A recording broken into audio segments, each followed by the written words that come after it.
ملنے والی سزا کا بتایا جاتا ہے، تو جو شے اس کے آگے ہے وہ اسے انتہائی ناگوار گزرتی ہے، اس لیے وہ اللہ تعالیٰ سے ملنے کو ناپسند کرتا ہے، لہٰذا اللہ بھی اس سے ملنا نہیں چاہتا۔ باب موت کی سختیوں کا بیان۔ حدیث نمبر 36۔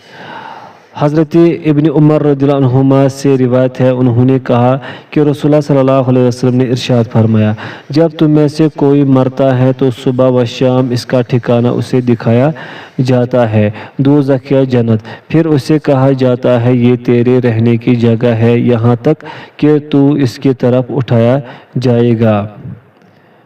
باب قیامت کے دن بدلہ لیا جانا۔ حدیث نمبر 37۔ حضرت ابو ہریرہ رضی اللہ عنہ سے روایت ہے کہ رسول اللہ صلی اللہ علیہ وسلم نے ارشاد فرمایا، جس نے اپنے کسی بھائی پر ظلم کیا ہو تو اسے چاہیے کہ اس سے معاف کرا لے، کیونکہ وہاں درہم و دینار نہیں ہوں گے قبل اس کے کہ اس کے بھائی کا بدلہ چکانے کے لیے اس کی نیکیوں سے کچھ لیا جائے، اگر اس کی نیکیاں نہیں ہوں گی تو مظلوم بھائی کی برائیاں اس پر ڈال دی جائیں گی۔ حدیث نمبر 38۔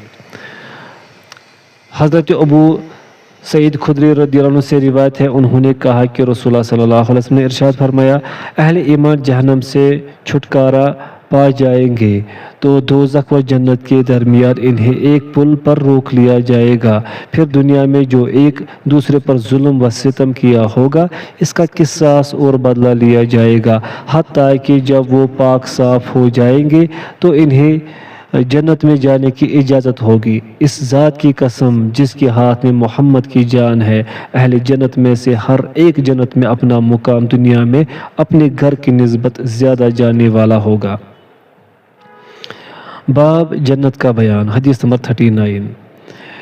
حضرت انس رضی اللہ عنہ سے روایت ہے کہ نبی کریم صلی اللہ علیہ وسلم نے ارشاد فرمایا، اللہ کے راہ میں ایک صبح یا ایک شام گزارنا دنیا و ما فیہا سے بہتر ہے، جنت میں ایک قوس یا قدم رکھنے کی جگہ دنیا اور جو کچھ اس میں ہے اس سے بہتر ہے، اور اگر جنت کی عورتوں میں سے کوئی عورت زمین کی طرف جھانکے تو آسمان سے لے کر زمین تک کو روشن کر دے اور اسے خوشبو سے بھر دے، اس عورت کا دوپٹہ دنیا و ما فیہا سے بہتر ہے۔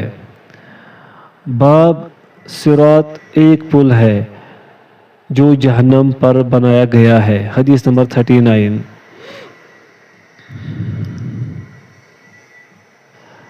حضرت ابو ہریرہ رضی اللہ عنہ سے روایت ہے، انہوں نے کہا کہ کچھ لوگوں نے پوچھا، اللہ کے رسول ہم قیامت کے دن اپنے رب کو دیکھ سکیں گے؟ آپ نے ارشاد فرمایا، کیا سورج دیکھنے میں تمہیں کوئی دشواری ہوتی ہے جبکہ اس پر کوئی بادل وغیرہ نہ ہو؟ لوگوں نے کہا نہیں اللہ کے رسول۔ پھر آپ نے ارشاد فرمایا، کیا جب کوئی بادل نہ ہو تو تمہیں 14ویں رات کا چاند دیکھنے میں کوئی دقت ہوتی ہے؟ لوگوں نے کہا نہیں اللہ کے رسول۔ آپ نے فرمایا، یقیناً تم قیامت کے دن اسی طرح اللہ تعالیٰ کو دیکھو گے، اللہ تعالیٰ لوگوں کو جمع کرے گا اور ان سے کہے گا، جو کوئی کسی کی پوجا کرتا تھا وہ اسی کے پیچھے لگ جائے، چنانچہ جو لوگ سورج کی عبادت کرتے تھے وہ اس کے پیچھے لگ جائیں گے، اور جو لوگ چاند کی پرستش کرتے تھے وہ اس کے پیچھے ہو لیں گے، اور جو لوگ بتوں کی پرستش کرتے تھے وہ ان کے پیچھے لگ جائیں گے، اور آخر میں یہ امت باقی رہ جائے گی، اس میں منافقین کی جماعت بھی ہوگی۔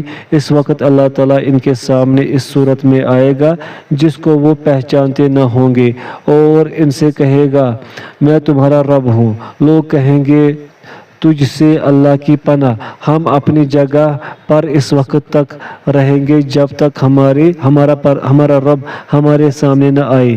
جب ہمارا رب ہمارے سامنے آئے گا تو ہم اسے پہچان لیں گے، پھر حق تعالیٰ اس صورت میں آئے گا جس کو وہ پہچانتے ہوں گے اور ان سے کہے گا، میں تمہارا رب ہوں۔ لوگ کہیں گے، واقعی تو ہمارا رب ہے، پھر اسی کے پیچھے ہو لیں گے اور جہنم پر پل رکھا جائے گا۔ رسول اللہ صلی اللہ علیہ وسلم نے ارشاد فرمایا، فرمایا میں سب سے پہلا شخص ہوں گا جو اس پل کا عبور کروں گا۔